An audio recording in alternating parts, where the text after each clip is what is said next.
নজর রাখবো পরবর্তী সংবাদে। শান্তিনিকেতন মেডিকেল কলেজ নিয়ে শুরু হয়েছে বিতর্ক। প্রত্যেকদিন শাসক থেকে বিরোধীদের মধ্যে শুরু হয়েছে রাজনৈতিক তরজা। তবে সেই তরজার মধ্যেও এবার রাজ্যের মানুষের মধ্যে চলছে আলোচনা, কে ঠিক কে ভুল।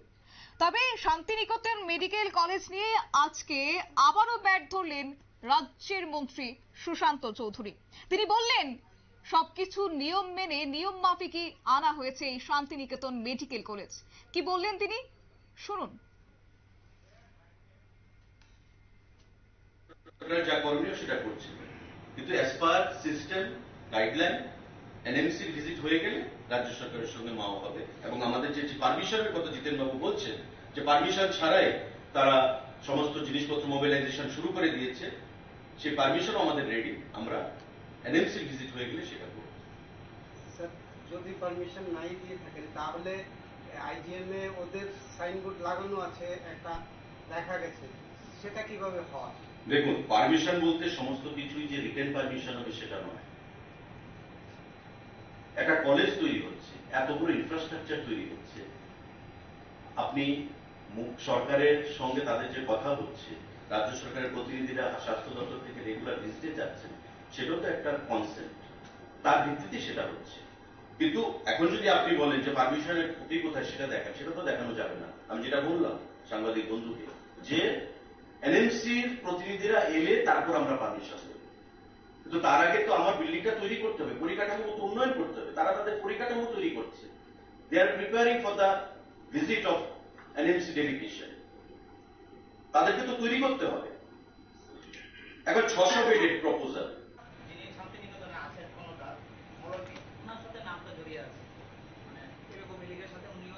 আপনি নেতার কথা অনুব্রত মন্ডলের কথা বলছেন তো, আমি বলে দিচ্ছি। দেখুন, অনুব্রত মন্ডল কোন রাজনৈতিক দল করে সেটা আমাদের দেখার বিষয় না। তিহার জেলে আছেন, নিশ্চয়ই ওনার এগেনস্টে কোনো এলিগেশন রয়েছে। এই যে ট্রাস্ট, স্বাধীন ট্রাস্ট যে নাম, তারা আমরা রাজ্য সরকার কি দেখেছে? কারণ আমরা বারবার বলি বাইরে থেকে যে আপনারা আসুন হাসপাতাল করুন, আপনারা আসুন মেডিকেল কলেজ করুন, আপনারা আসুন ইঞ্জিনিয়ারিং কলেজ করুন, এটা আমাদের পলিসি। এবং রাজ্য সরকার বর্তমানে স্বাস্থ্য পরিষেবার যে কাজকর্ম, স্বাস্থ্য দপ্তরকে ইন্ডাস্ট্রি হিসেবে ঘোষণা দিতে চাইছে। এবং ইন্ডাস্ট্রি হিসেবে যখন আমি ঘোষণা দেব, আমাদের মধ্যে এই ছুটমার থাকবে না যে উনার তিহার জেলে বন্দী আছেন, উনার নাম ওনার সঙ্গে যুক্ত আছে, সেটা আমরা দেখি। আমরা দেখেছি লিগ্যাল অ্যাসপেক্টে। এবং তার জন্য আমি আপনাকে বলি, আপনারা শুনলেন মন্ত্রী সুশান্ত চৌধুরীর বক্তব্য। যখন রাজ্যে ডুকলিতে এই মেডিকেল কলেজ স্থাপনকে নিয়ে এক প্রকার স্পষ্টীকরণ দিলেন রাজ্যের মন্ত্রী সুশান্ত চৌধুরী। তিনি বললেন যে নিয়ম মাফিক গাইডলাইন মেনে শান্তিনিকেতন মেডিকেল কলেজ স্থাপন করা হয়েছে। ঠিক তার উল্টো দিকে এবার পাল্টা জবাব তুললেন রাজ্যের বিরোধী দলনেতা জিতেন্দ্র চৌধুরী। তিনি বললেন এক প্রকার এই শান্তিনিকেতন মেডিকেল কলেজ আইন বহির্ভূত, একই সঙ্গে এই মেডিকেল কলেজ স্থাপনের দুর্নীতি নিয়ে এক কথায় বলা যায় সওয়াল করলেন বিরোধী দলনেতা অর্থাৎ রাজ্যের বিরোধী দলনেতা জিতেন্দ্র চৌধুরী। কি বললেন তিনি, শুনুন। অভিযোগের জবাব দিয়েছেন। তো গতকাল মুখপাত্র মহোদয় যা বললেন এবং মন্ত্রী মহোদয় তিনি আজকে যে খুলসা করলেন, তাদের বক্তব্যের মধ্যেই তো যে গোটা বিষয়টা একটা অনিয়ম, সম্পূর্ণ স্বেচ্ছাচারিতা, অর্থাৎ আমরা যা খুশি করব, যে রাজ্যের বা দেশের আইন কানুন যাই থাক, আমাদের সাথে যদি কেউ কথা বলে, আমাদের সাথে যদি কেউ ভালো সম্পর্ক রাখে, তিনি যেই হন, বা যাদের এই অর্থ বিনিয়োগ হচ্ছে, সে অর্থ বিদেশ থেকে আসুক বা যে কোনো ধরনের উৎস থেকে আসুক, যদি আমরা সন্তুষ্ট হই, তাহলে তার প্রশ্ন কেউ উঠাতে পারবে না। আমাদের মূল বক্তব্যটা কি? আমাদের মূল বক্তব্য, রাজ্যে বেসরকারি কোনো শিক্ষা প্রতিষ্ঠান বা কোনো শিল্প উদ্যোগ এটা এখানে না হোক, আমরা কখনো এটা বলি। আমাদের সরকারের সময়তেও আমরা, যেহেতু সরকারের সমস্ত ক্ষেত্রেতে বিশ্ববিদ্যালয় বা মেডিকেল কলেজ বিশেষ করে শিল্প কারখানা করা সম্ভব না, কাজেই প্রাইভেট ইনভেস্টমেন্ট হোক,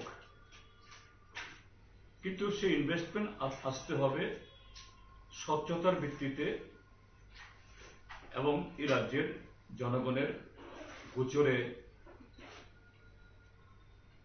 মানে সমস্ত কিছু স্বচ্ছভাবে তার গোচরে নিয়ে আসে। আর সেটা যদি শিক্ষা প্রতিষ্ঠান হয়, সেই শিক্ষা প্রতিষ্ঠান তার আরো বেশি করে তার স্বচ্ছতা থাকতে হবে, কারণ এর সাথে আগামী প্রজন্মের ভবিষ্যৎ। আর এটা যদি মেডিকেল কলেজ হয় বা হাসপাতাল হয় জনস্বাস্থ্য সম্পর্কিত, এখানে যে সংস্থার বিরুদ্ধে এই কথাটা উঠেছে, যে স্বাধীন ট্রাস্ট, তার পেছনে কারা? তৃণমূল কংগ্রেসের একজন নেতা, যিনি সিবিআই, ইডি, ইনকাম ট্যাক্স তাদের হাতে ধরা পড়ে এবং অসংখ্য এরকম অনিয়ম ইত্যাদি এগুলো উঠে আসার পর তিনি এখন বিচারাধীন। হ্যাঁ, এখনো শাস্তি হয়নি ঠিক, কিন্তু তিনি গুরুতর সেই অভিযোগে অভিযুক্ত। এবং যে ব্যক্তির হাত ধরে, এতে অসুবিধা কি? এটা সরকারি হসপিটাল, ত্রিপুরা রাজ্যের অন্যতম দুটি রেফারেল হসপিটালের মধ্যে অন্যতম, আর সেই জায়গায় একটা প্রাইভেট প্রতিষ্ঠান যারা লাখ লাখ টাকা ডোনেশন নিয়ে, ফি নিয়ে ব্যবসা করবেন, তাদেরকে সরকারি পরিকাঠামো এইভাবে ছেড়ে দেওয়া যাবে? তারা শুধু প্র্যাকটিক্যাল করবেন। মুখপাত্র মহোদয় গতকাল বলছেন যেন ডেন্টাল কলেজের ছাত্রদের মেডিকেল নিয়ে পড়াশোনা করার জন্য শুরু করে দেওয়া হয়েছে। তাহলে তো ঠিক আছে, সরকারি কোনো সম্পদ, সরকারি কোনো পরিকাঠামো কোনো বেসরকারি সংস্থাকে যদি সেভাবে ব্যবহার করার সুযোগ দেয়, তার জন্য নিয়ম আছে, কানুন আছে, চুক্তি করতে হয়। কোথায় সেই চুক্তিপত্রগুলো? আর এরকম কোন মেডিকেল কলেজ, ইউনিভার্সিটি হতে গেলে পরে বিল আনতে হয়। যদিও এই সরকারের সময় যেভাবে বিল তারা উত্থাপন করছেন, যেভাবে বিল পাস করাচ্ছেন, অনুদান দেওয়া হবে, এই বিষয়গুলো উল্লেখ করেছেন। আমি তো সেই কথাটাই বলছি ভাই, আমি তো সেই কথাটাই বলছি। যদি তিনি বলে থাকেন মন্ত্রী মহোদয় যে দিল্লি থেকে, কলকাতা থেকে যে ডেজিগনেটেড টিম আসবে, পরীক্ষা করবে, সরকারি আইন অনুযায়ী চুক্তি হবে, ত্রিপুরা বিধানসভায় আইন তৈরি হবে, তারপর গিয়ে এই ফেসিলিটিস গুলো ইউটিলাইজ করার কথা। কিন্তু এগুলো কিছুই না করে শুধু আমাকে সন্তুষ্ট করুন আপনারা, তারপরে যা খুশি করুন, এরপরে গিয়ে করব।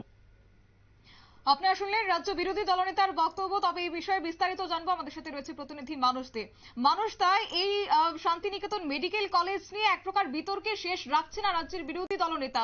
তারই এবার স্পষ্টীকরণ দিলেন বা পাল্টা জবাব তুললেন এবার সরকার পক্ষের মন্ত্রী সুশান্ত চৌধুরী।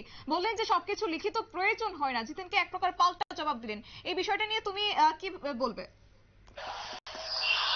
শতাব্দী, আজকে বেশ কিছুদিন যাবতই Shantiniketan hotel, Shantiniketan medical college নিয়ে একটা বিতর্ক তৈরি হয়েছে রাজনৈতিক মহলে, এবং শাসক এবং বিরোধীদের মধ্যে একটা তরজা চলছে। এই শান্তিনিকেতন মেডিকেল কলেজ নিয়ে জিতেন চৌধুরী রাজ্যের মাননীয় মুখ্যমন্ত্রী প্রফেসর ডক্টর মানিক সাহাকে একটি চিঠি দিয়েছেন। সেই চিঠিতে উনি অনেক বিষয় এখানে উল্লেখ করেছেন এবং বেআইনি ভাবে এটা করা হচ্ছে, কোনো নিয়ম নীতি মানা হচ্ছে না, এই ধরনের অভিযোগ জিতেন বাবু কিন্তু রাজ্যের মুখ্যমন্ত্রী চিঠিতে উনি উল্লেখ করেছেন। সেই বিষয়ে গতকালকেও বিজেপি দলীয় তরফে জিতেন বাবুর বক্তব্যকে খণ্ডন করার চেষ্টা করা হয়েছে এবং আজকে রাজ্য সরকারের তরফে রাজ্যের পর্যটন দপ্তরের মন্ত্রী সুশান্ত চৌধুরী মহাকরণে সাংবাদিক সম্মেলন করে উনি ঘোষণা করেছেন যে জিতেন বাবু যে অভিযোগ করেছেন সেই অভিযোগের কোনো ভিত্তি নেই। তবে একটা বিষয় তোমাকে আজকে আমরা আমাদের দর্শকদের জানিয়ে রাখছি যে রাজ্যের মন্ত্রী সুশান্ত চৌধুরী বা রাজ্য সরকার কিন্তু প্রকারান্তরে পশ্চিমবঙ্গের প্রাক্তন বাম মুখ্যমন্ত্রী বুদ্ধদেব ভট্টাচার্যকে সমর্থন করলেন বিনিয়োগের ক্ষেত্রে। বুদ্ধদেব ভট্টাচার্য সেই সময়ে একটি মেডিকেল কলেজ স্থাপন করার ক্ষেত্রে পুঁজি নিয়ে একটি বিতর্ক তৈরি হয়েছিল, সেই পুঁজির রং নিয়ে। সেক্ষেত্রে রাজ্যের মন্ত্রী সুশান্ত চৌধুরীও কিন্তু স্পষ্টতই বললেন যে কে তিহার জেলে আছে, সে কোন রাজনৈতিক দল করে, সেই ছুটমার্গে রাজ্যের বর্তমান সরকার বিশ্বাস করে না। রাজ্যের বেকারদের স্বার্থে যেরকম ইন্ডাস্ট্রির প্রয়োজন, সেরকম রাজ্যের যে স্বাস্থ্য পরিষেবাকে আরো উন্নত এবং অত্যাধুনিক করার ক্ষেত্রে রাজ্যের যে চিকিৎসক সংকট চলছে তাও কিন্তু সুশান্ত বাবু আজকে প্রকারান্তরে স্বীকার করলেন। যেখানে রাজ্যে প্রতি 1000 জন সাধারণ মানুষের জন্য একজন চিকিৎসকের প্রয়োজন হয়, সেখানে রাজ্যে 3000-এর উপরে সাধারণ মানুষের জন্য একজন চিকিৎসক বর্তমানে নিয়োজিত আছে। সুশান্ত বাবু বলেছেন যে রাজ্যের এই চিকিৎসক সংকট করার জন্য অতি দ্রুত চিকিৎসক যেন পাওয়া যায়, তার জন্য এই ধরনের বেসরকারি মেডিকেল কলেজ করা খুবই প্রয়োজন। উনি তার পক্ষে সওয়াল করেছেন যে তার জন্য রাজ্যে এই মেডিকেল কলেজকে মেডিকেল কলেজের প্রস্তাব করা হয়েছে। তারপরে ওনাকে যখন সাংবাদিকরা বিভিন্ন প্রশ্ন করছিলেন যে এটা কি আপনারা যে জিতেন বাবু বলেছেন এটার কোনো অনুমতি দেওয়া হয়নি, তখন কিন্তু সুশান্ত বাবু পরিষ্কার বলেছেন যে অনুমতি এভাবে দেওয়া হয় না। কেন্দ্রের বা মেডিকেল বোর্ডের যারা উচ্চতর আধিকারিক আছেন তারা যখন ভিজিটার অর্থাৎ এনএফসি যখন ভিজিটে আসবেন, ভিজিট থেকে যাওয়ার পর যদি এনএফসি এই মেডিকেল কলেজ এখানে করার জন্য অনুমতি দেন, তখন রাজ্য সরকার সেই অনুমতি প্রদান করবেন। এখন সেই অনুমতি সম্পূর্ণ তৈরি করা হয়েছে, সম্পূর্ণ তৈরি আছে সেই অনুমতিপত্র। শুধুমাত্র এনএফসির পর্যবেক্ষণের পরেই রাজ্য সরকার সেই অনুমতিপত্র সেই শান্তিনিকেতন কর্তৃপক্ষের হাতে তুলে দেবেন। এবং তিনি তাও বলেন এনএফসি পর্যবেক্ষণ করে চলে যাওয়ার পর রাজ্য সরকারের সঙ্গে একটি মৌ স্বাক্ষরিত হবে। সুশান্ত বাবু কিন্তু জিতেন বাবুর বিভিন্ন বক্তব্যকে বারে বারে খণ্ডন করেছেন। তথাপি সুশান্ত বাবুর এই প্রেস কনফারেন্সের পরে জিতেন বাবু সাংবাদিকদের আবারও বলেছেন যে এটা একটা শিক্ষা প্রতিষ্ঠান বা যে কোনো প্রতিষ্ঠানই হোক, তার বিনিয়োগ, তার পুঁজি কোন জায়গা থেকে আসলো, তার উৎস কোথায়, সেটা অবশ্যই রাজ্য সরকার বা কেন্দ্রীয় সরকার বা যারা দায়িত্বে আছেন তাদেরকে দেখা উচিত। সেই যে টাকার যে উৎসটা যারা বিনিয়োগ করছেন সেই বিনিয়োগকারী কারা, সেই বিষয়ে অবশ্যই লক্ষ্য রাখা উচিত। এই যে শান্তিনিকেতন মেডিকেল কলেজের যিনি প্রথম সারির কর্মকর্তা মলয়পীঠ, উনি কিন্তু জেলে যাবেন সেরকমই কিন্তু জিতেন বাবু দাবি করেছেন। জিতেন বাবু বলেছেন যে অচিরেই এই মলয়পীঠ যে শান্তিনিকেতনের যে প্রধান কর্মকর্তা উনি কিন্তু জেলে যাবেন, কারণ ওনার বিরুদ্ধে গরু পাচারের মামলা চলছে। যাই হোক, এই মামলা বা ওনার বিরুদ্ধে সিডি বা সিআইডি বা ইডি যাই হোক সেটা কিন্তু পশ্চিমবঙ্গে চলছে। রাজ্যে তো ওনার বিরুদ্ধে কোনো অভিযোগ নেই, রাজ্যে তো সিআইডি বা ইডি ওনাকে তদন্ত করতে আসছে না। সেহেতু রাজ্য সরকার যে ব্যক্তি হোক না কেন, যেহেতু পশ্চিমবঙ্গের বিষয়, রাজ্য সরকার এই সমস্ত বিষয় নিয়ে মাথা ঘামাতে চাইছে না। আরেকটি বিষয় জিতেন বাবু যেটা অভিযোগ করেছেন, এই মলয়পীঠ যিনি শান্তিনিকেতন মেডিকেল কলেজের প্রধান কর্মকর্তা, সেই মলয়পীঠের বিরুদ্ধে কিন্তু পশ্চিমবঙ্গ বিজেপি প্রথম সুর চড়িয়েছেন এবং পশ্চিমবঙ্গ বিজেপি ওনার বিরুদ্ধে মামলাও করেছেন। সেক্ষেত্রে একই যাত্রায় পৃথক ফল। সেই মৌলপীঠ দুর্নীতিগ্রস্ত বা গরু পাচারের সঙ্গে যুক্ত কি যুক্ত না সেটা অন্য বিষয়, সেটা আদালতের বিষয়, সেই বিষয়ে আমি যাচ্ছি না। সেই মৌলপীঠ যেহেতু বিজেপি পশ্চিমবঙ্গে তার বিরুদ্ধে বিভিন্ন অভিযোগ এনেছে এবং আদালত অব্দি গড়িয়েছে, সেই মৌলপীঠকেই কিভাবে রাজ্যে এই মেডিকেল কলেজ স্থাপনের জন্য রাজ্য সরকার অনুমতি দিয়েছে। আরেকটা বিষয়, সুশান্ত বাবু সাংবাদিক সম্মেলন করে পরিষ্কার বলে দিয়েছেন যে এখনো অনুমতি দেওয়া হয়নি। যখন এনএফসি পরিদর্শন করে যাবেন, এনএফসি যদি তাদেরকে গ্রিন সিগন্যাল দেয় তাহলে রাজ্য সরকার তাদেরকে অনুমতি দেবেন এবং তাদের সঙ্গে রাজ্য সরকার মৌ স্বাক্ষরিত করবেন। সেক্ষেত্রে আজকে আইজিএম হাসপাতাল চত্বরে কিন্তু ইতিমধ্যেই শান্তিনিকেতন মেডিকেল কলেজ নামে একটি সাইনবোর্ড ঝুলিয়ে দেওয়া হয়েছে।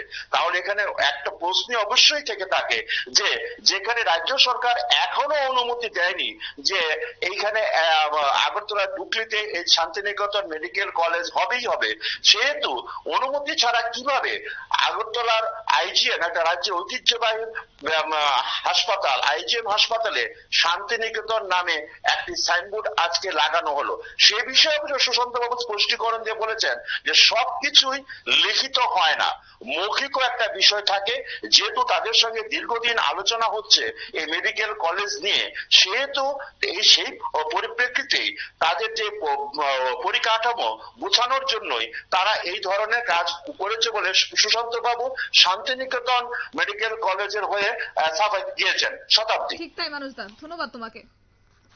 বিস্তারিত তুলে ধরলো আমাদের প্রতিনিধি মানুষ দে। এবং এই ক্ষেত্রে বলা যায় মলয়পীঠের প্রসঙ্গ তুলে এক প্রকার বিতর্ক করেছিলেন রাজ্যের বিরোধী দলনেতা জিতেন্দ্র চৌধুরী এবং বলেছিলেন বা প্রশ্ন তুলেছিলেন যে আইজিএম এ ঝুলল প্রস্তাবিত বেসরকারি মেডিকেল কলেজ কার নির্দেশে, তারই এবার স্পষ্টীকরণ দিলেন মন্ত্রী সুশান্ত চৌধুরী। সংবাদ আপাতত এই পর্যন্তই। পরবর্তী আপডেটের জন্য চোখ রাখবেন শুধুমাত্র নিউজ ভ্যানগার্ডের পর্দায়। নমস্কার।